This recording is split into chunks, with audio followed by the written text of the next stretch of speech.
to Career Uprising. I'm your host and professional career coach, Lorraine. Join me as I guide you through an amazing journey of self-discovery and empowerment. If you are looking for work, changing careers, or stuck in a toxic job, then this is the show for you. I offer both practical and spiritual guidance to help you up-level and advance your career. Let's start the uprising.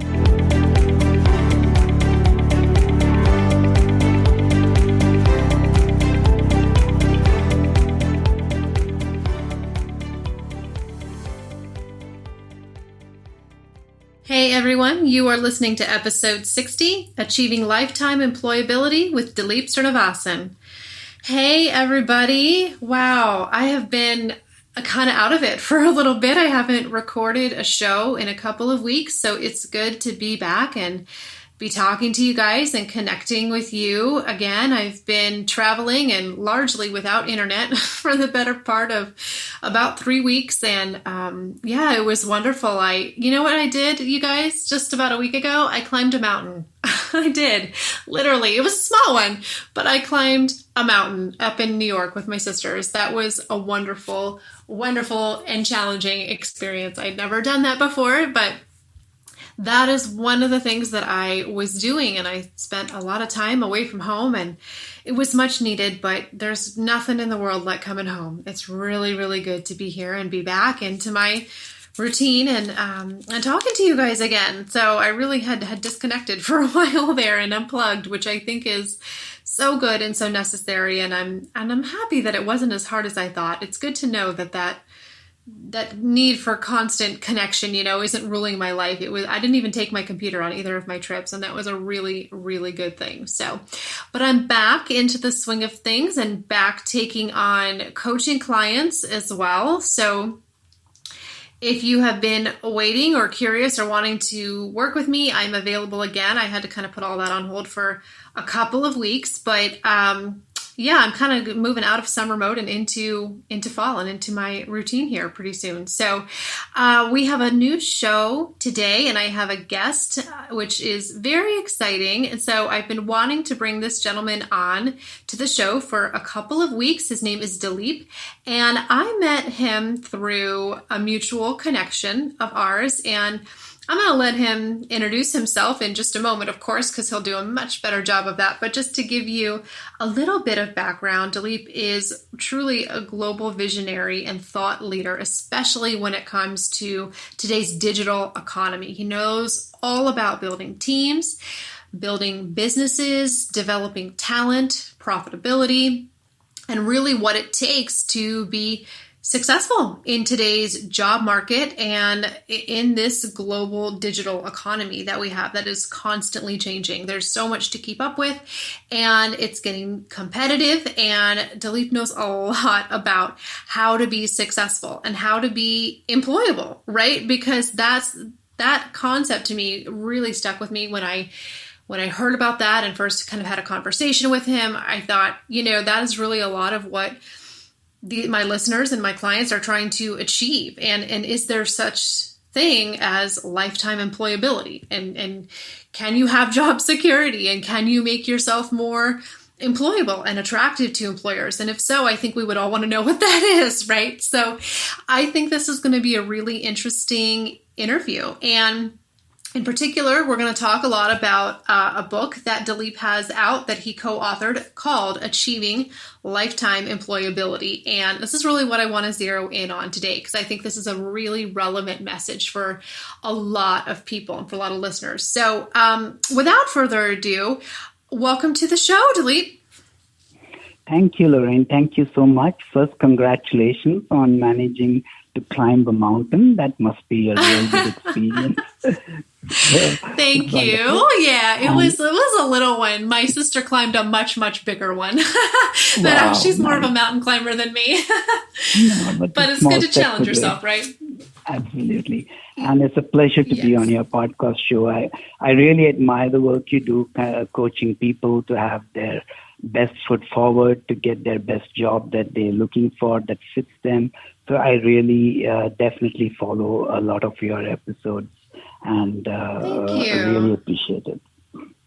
Wonderful. Yeah, we have a little bit of similar space. I know you do some coaching and mentoring and an author, and a lot of similar things that I do. So why don't you just start out by just telling us a little bit more about who you are and your background and what you do today? Sure. So I've been in the corporate world for the last 35 years. I started off building small teams to very large teams. The last few companies I've kind of worked with, I've actually managed up to about 6,000 people. And, we started off with literally 40 people, and it grew up to 6,000. And so it's been always a corporate world where I've been building careers. I love coaching people. I love getting people, bring in their best. So I do a lot. Even today, I have a lot of mentoring. I do a lot of mentoring to people who actually vary from, millennials to much older people. So that's really me. I've been in the corporate world with companies like HP, Cognizant, and Atos. These are all multinationals, roughly about $10 to $15 billion turnovers. And then now recently, I started my own firm to basically guide small and medium enterprises to be successful in navigating the digital business. And also embarked in this new book, which I'm kind of very passionate about. So that's really my very brief. And this is not even your first book either, I don't think, right? It is my first actually book. Yeah, I've never written one before. Oh, okay. So maybe your co-authors had another one. I thought maybe this was a continuation of another book in there. Yes, but they had written. My co-authors wrote another book. Ah, gotcha. This is my particular first one. Yes. Okay. Well, congratulations to you then. Thank you. That's wonderful. So I want to talk some more about some of the concepts in your book, because I find them to be very, very interesting, and I have a lot of crossover into what I teach and what I coach with clients. So why don't we start out first by having you, the book is called Achieving Lifetime Employability, but what does that mean? Can you define to you, what does the concept of lifetime employability mean? Sure, certainly. So as you know, Lorraine, a lot of us have worked our way with corporate and blue chip firms only to find that one day a pink slip is handed over to us for no apparent reason. We find that the company gives reasons like we are downsizing, we are cost cutting, or it's an M&A outcome, etc. And in my 30 years in corporate life, I found almost no one was prepared for this movement. I used to feel very sad at this unpreparedness because in my mind, I used to think, what competent people, so easily employable, but they're so lost and down. And it was really sad to see them so low. So this triggered the idea by my co-authors and myself that we need to get people over and away from expecting lifetime employment and have them focus on skills that really ensure lifetime employability. Our book on achieving lifetime employability basically outlines this framework. We call the framework the House of Lifetime Employability. And it defines 10 sets of quotients that, if developed, assures oneself employability at all times. So just to, briefly redefine the way we see lifetime employability is the readiness of the individual to be always employable and also to be able to withstand shocks resulting in abrupt downsizing and other turn of unforeseen events. So I like what you said. You said not focusing so much on just lifetime employment and maybe not job security in one company, but focusing on employability within you and the skills and the characteristics that you as the job seeker can embody to be more desirable and be more employable. So almost kind of shifting it to personal responsibility, it sounds like, rather than expecting the employer to be loyal to you. You are competitive and you are sharp and you are employable. It's kind of like there's a little bit of more accountability and responsibility there, it sounds like. Is that correct? Yeah, in a way, yes. And it actually basically brings some of the good things in you and highlights them. Because what happens when you are sitting in an employment and you feel comfortable, you sometimes don't realize that many things you're doing very right is being brought out, or you don't recognize it yourself. Now, when you suddenly get that day when you have to make a decision, you suddenly feel lost. I mean, you lose confidence, you don't know what you're good at, etc. And many things I've seen, like I saw one of the people who wrote about your coaching, who I think was a war veteran, and he was saying exactly what we're trying to bring out in the book, saying, I came out of the from the war with skills which I didn't even know existed, and you kind of helped him shape it up. And that's what we are trying to do in this book, trying to say that you've got a lot of things that you've done well. You need to highlight that, and you need to develop some more skills where you think you're not doing so well, so you can actually, be employable all the time. Mm-hmm. No, I like that. And I like what you also said about having the readiness to withstand, a change. I think managing change and embracing change is really a critical skill. And in order to be employable, you have to be ready for change, which could mean your position is no longer available. It's almost about being adaptable too. I think successful people are very adaptable. Would you agree? Absolutely. And I think that is the key thing. You've got to be adaptable, and you need to be flexible, and you need to be able to withstand that shock when that day comes when, you're going to be given that news. Mm-hmm. I have certainly been there myself. I was laid off and separated for various reasons, buyouts, acquisitions 5 times before I was about 30. So it definitely can happen. Yeah. I had to be very adaptable in my early career. It's a fact of life. It is a fact of life today. And I think we don't seem to be ready for it, even though we know it's a fact of life. And I think that's what we're trying to highlight. I agree.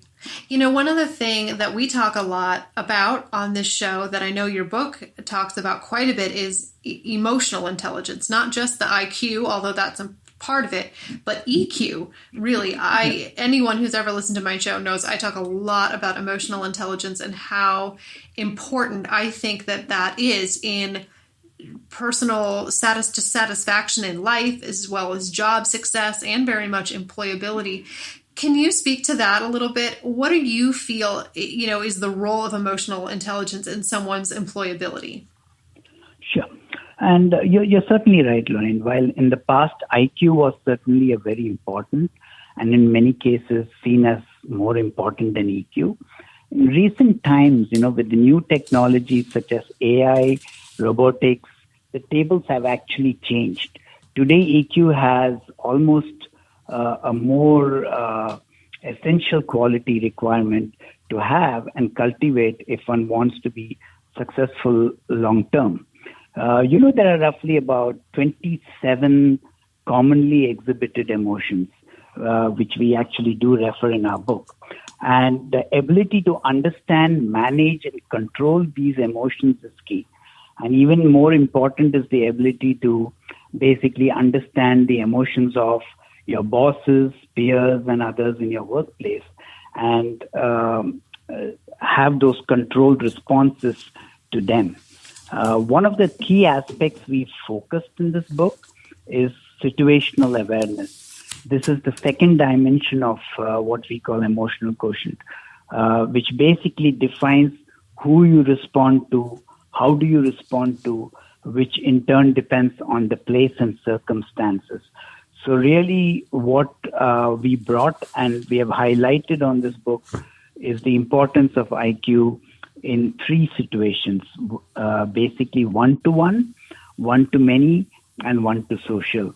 And this is one of the largest chapters in the book because we really believe it's really important. So yes, you are very right and totally on point when you stress the importance of EQ on people's long-term success. Mm-hmm. Yeah, I think not enough people are really familiar with that concept, and not enough emphasis is given to that and how critical it is, and what a role your emotions play in your job performance and your ability to receive feedback, manage other people, all of these things that, there's skills. Emotional intelligence is something that's so much harder to teach, right? You can teach someone a skill or a software program or something, more of a hard skill, but those more intangible soft skills, you're almost going to have to bring them to the job, right? And bring them to the table. It's going to be harder to change those. So I think it makes you very valuable to employers when you have that high degree of emotional intelligence. I agree. Yeah. Yes. Wonderful. I love this. So here's what we're going to do. Let's take a quick commercial break. But when we come back, I do have more questions for Dileep, where there's more we're going to dive into in this conversation. And I think that you guys are definitely going to want to hear it. So stick around and we will be right back.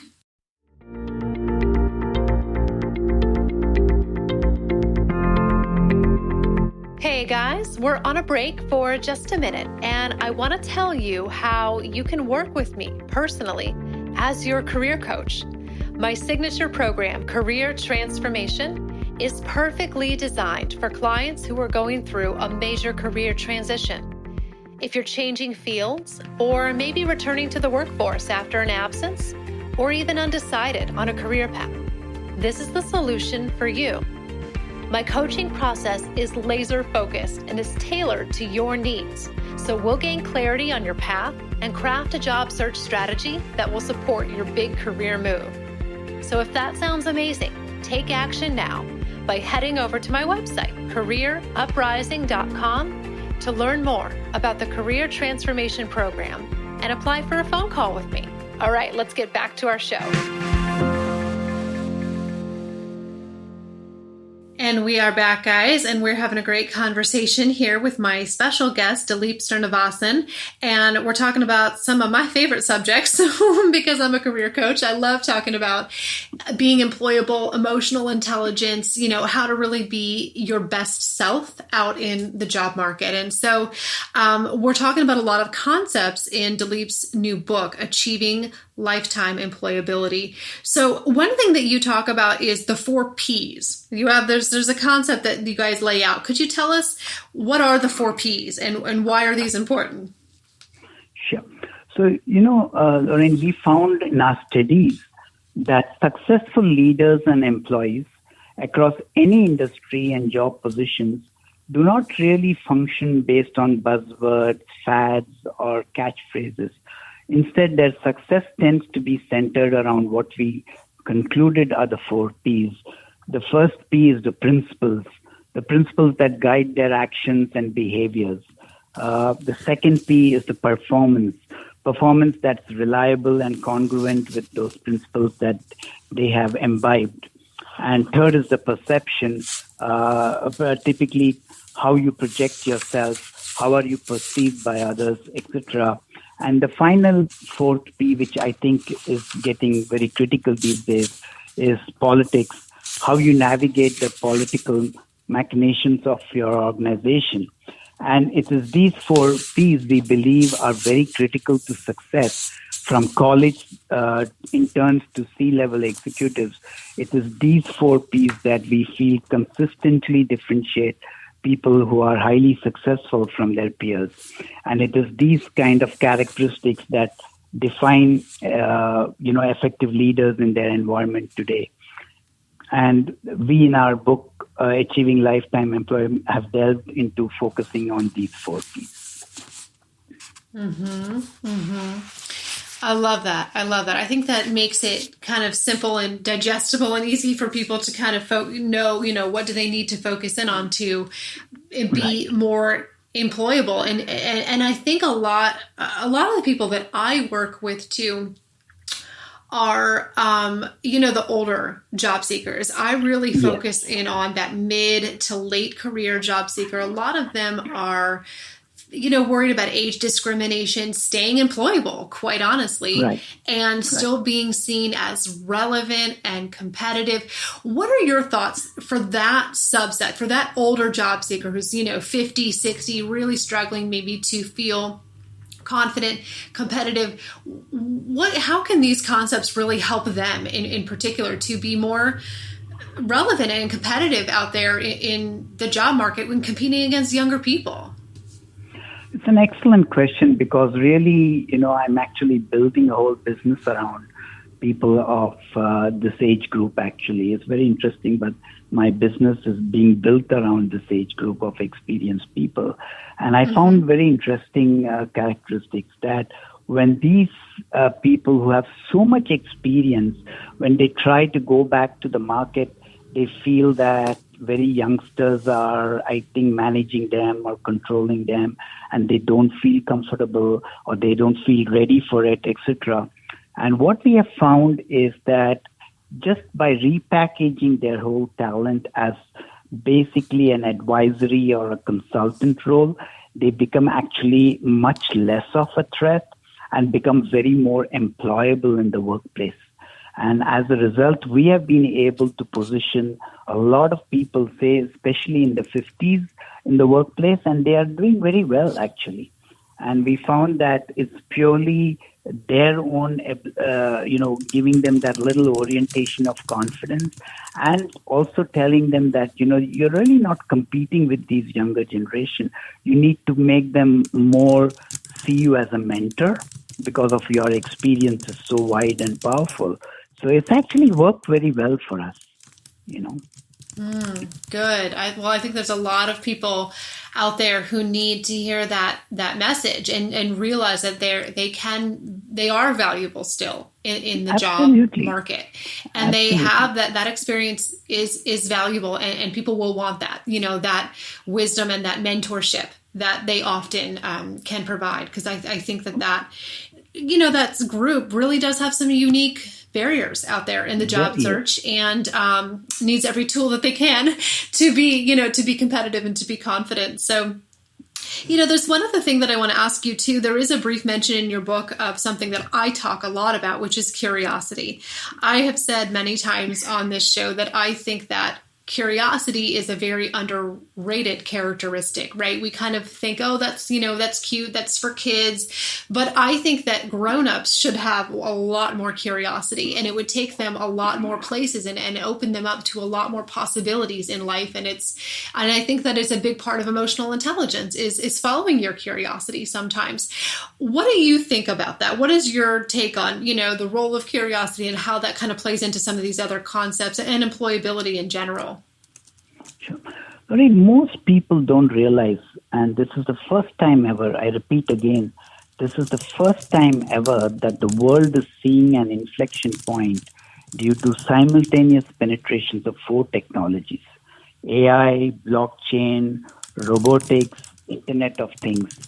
These 4 technologies have created a kind of inflection point that's never happened before. And in the past, you've had inflection points. When internet came, it was just the internet. When, mobile came, it was just mobile. But 4 technologies creating a new kind of inflection point is completely redefining career, redefining job directions for people. Today, for example, you really don't need any preset education for like undergraduate degree or diplomas to code. It is radical departure to the past. And IQ, for example, was a big strength for individuals yesterday. Today, technologies like robotics and AI can do IQ-related functions far superior to humans.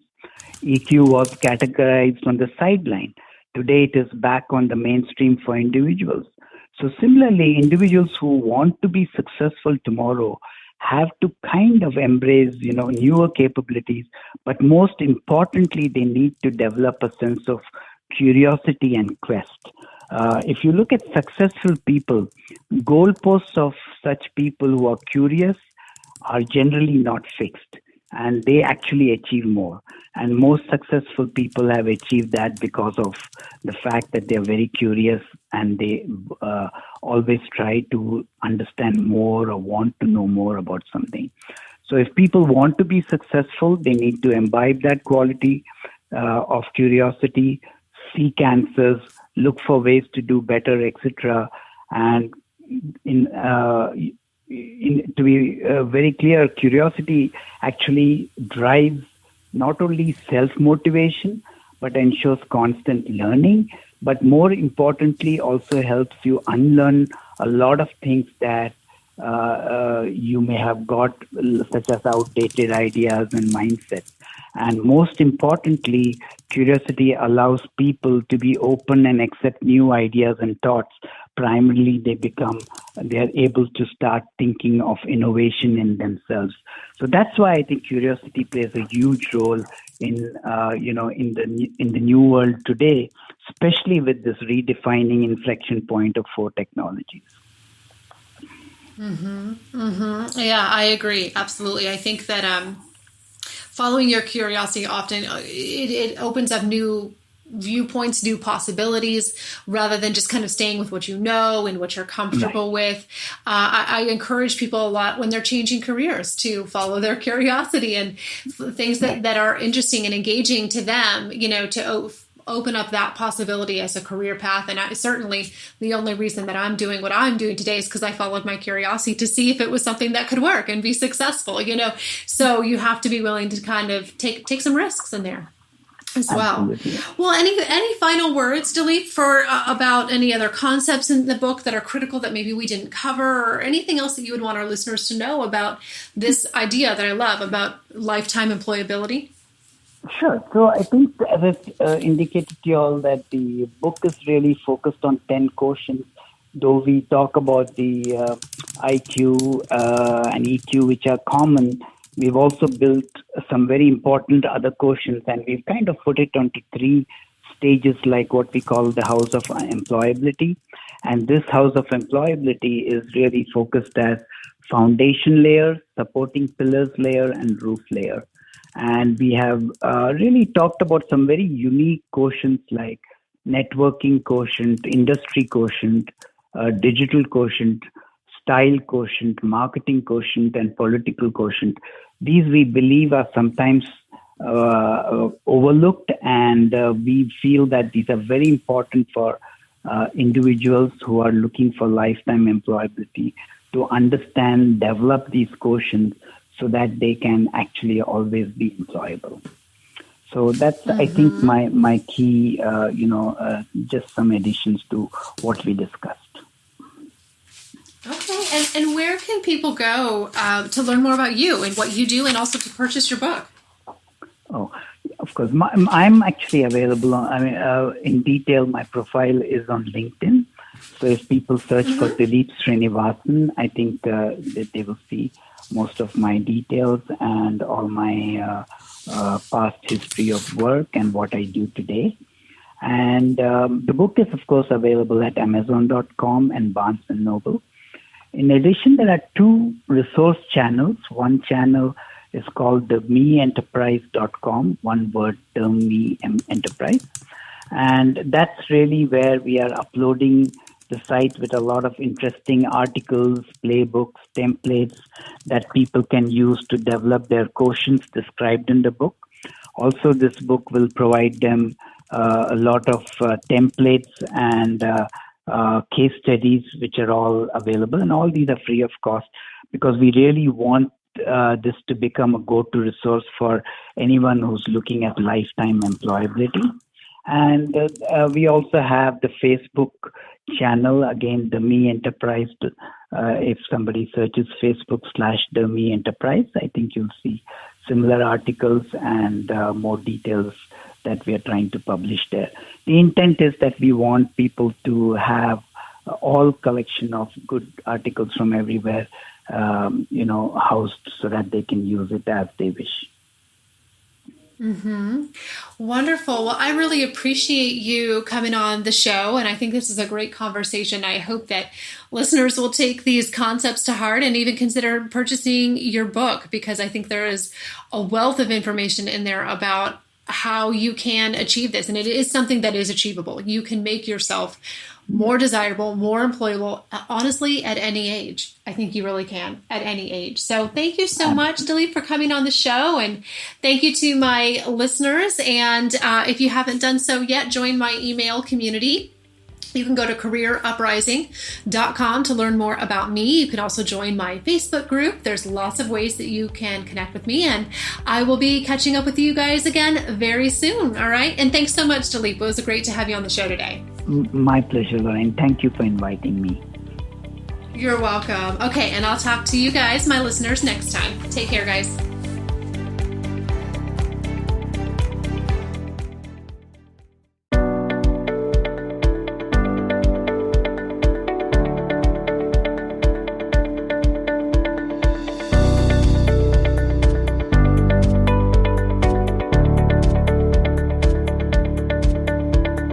That's it for today's show. Thank you so much for listening.